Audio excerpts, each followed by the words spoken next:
In Italia oggi è vietato nascere, è in atto infatti il primo sciopero nazionale degli operatori delle sale parto che protestano contro i tagli apportati dal governo nella spending review che mettono in difficoltà i punti nascita con rischio di conseguenze per bambini e le madri e l'aumento inevitabile dei contenziosi legali. Anche in Sardegna l'adesione è stata alta, i dati forniti dai sindacati parlano di sale parto chiuse, 50 tra parti cesarei e nascite programmate e rinviate. La partecipazione di ginecologi e ostetriche all'astensione di 24 ore è massiccia, una mobilitazione che coinvolge anche chi lavora negli ambulatori di ostetricia e i consultori familiari, ha sottolineato Antonio Rubatu, fiduciario regionale della FESMED. Per tutta la giornata e sino a domani mattina, pertanto niente tagli cesarei né prestazioni a donne gravide o induzioni al travaglio di parto. I medici ovviamente garantiranno le emergenze e le prestazioni indispensabili.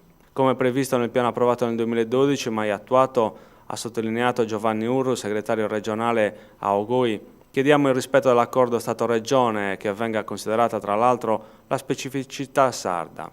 Infatti con la chiusura dei punti nascita al di sotto dei 500 nati, la Sardegna si troverebbe con soli 9 ospedali, di cui 4 a Cagliari e il resto dislocati in tutta l'isola.